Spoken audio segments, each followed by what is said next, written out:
Vaccine के बाद में इस कॉम्प्लिकेशन का थोड़ा सामने आया था। पर्टिकुलर वैक्सीन जो है एस्ट्राजेनेका वैक्सीन, और वो हमारे देश में कोविशील्ड वैक्सीन उसी पैटर्न का है, उसी उसी मेक का है।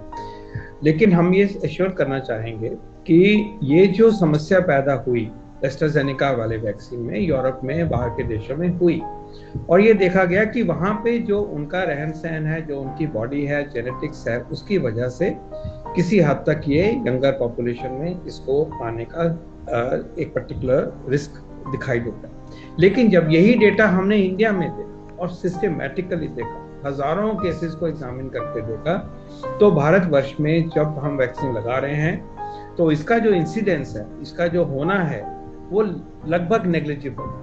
वो इतना नेग्लिजिबल है कि आपको उसके बारे में बॉदर करने की बिल्कुल जरूरत है। आपने आसपास भी किसी को नहीं सुना होगा कि ऐसी समस्या हुई है। वहां पे जो हुआ है वो हमारे से कोई कम से कम 20, 25, 30 गुना है, और इससे भी ज्यादा गुना में ये प्रॉब्लम रही है। यहाँ एक ओकेशनल केस कभी हो सकता है लाखों को वैक्सीन देने के बाद में, और उसके वजह से हम अपने आप को ना वैक्सीन लगा के अपने आप को कोरोना से ना बचाए, ये कभी भी लॉजिक नहीं हो सकता। हमें याद रखना चाहिए कि कोई भी दवाई हम जो खाते हैं उसमें कोई ना कोई साइड इफेक्ट होता है। चाहे एस्पिरिन की बात हो, उससे ब्लीडिंग कभी कभी हो जाती है। चाहे हम पेनिसिलिन की बात करते हैं, उससे एलर्जी हो जाती है। सल्फा से एलर्जी हो जाती है। ब्लड प्रेशर की दवाइयों से कभी कभी खराबी हो सकती है। लिवर के ऊपर किसी चीज का असर होता है, पैरासिटामोल तक कभी। पर हम इन चीजों को कभी नहीं सोचते ना, क्योंकि हमें मालूम है कि ओवरऑल हम इन दवाइयों से, इन वैक्सीन से हमें फायदा मिलता है, और उस फायदे के चलते हुए हमें अपने आप को edge on a public health strategy लेके चलना है, और हमने इसको अपनाना है। इन चीजों के लिए हमें फिक्र नहीं होना चाहिए। और वैसे भी मैं ये कहना चाहूंगा कि इन सब चीजों के ऊपर साइंस कम्युनिटी की और भारत सरकार की पूरी तरह से नजर है कि इन चीजों, इन साइड इफेक्ट्स को तरीके से सिस्टमैटिकली हम मॉनिटर कर रहे हैं, और ऐसा कोई भी आपके मन में फिक्र नहीं होना चाहिए कि इस वजह से आप में कोई वैक्सीन हेजिटेंसी हो।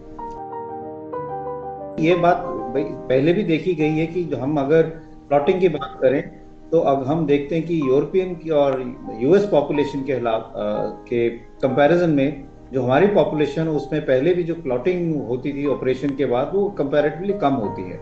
जो ये साइड इफेक्ट है जिसको वैक्सीन इंड्यूस्ड थ्रोम्बोटिक थ्रोम्बोसाइटोपिनिया के नाम दिया गया है, ये रेयर, बहुत रेयर है।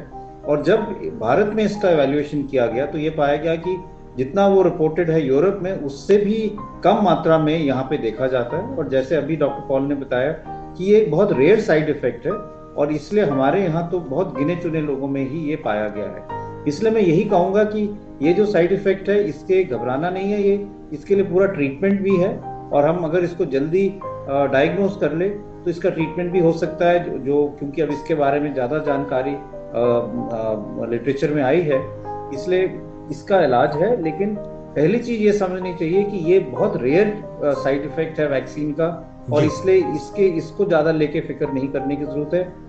एशियन और इंडियन पॉपुलेशन में वेस्टर्न पॉपुलेशन के कंपैरिजन में और भी ज्यादा रेयर है, इसलिए हमें ये सोचना चाहिए कि हमारे यहाँ ये बहुत कम केसेस हैं, और उसको अगर हम ओवरऑल पिक्चर को देखें तो सब लोगों के लिए वैक्सीन जो है सेफ है और लगानी चाहिए।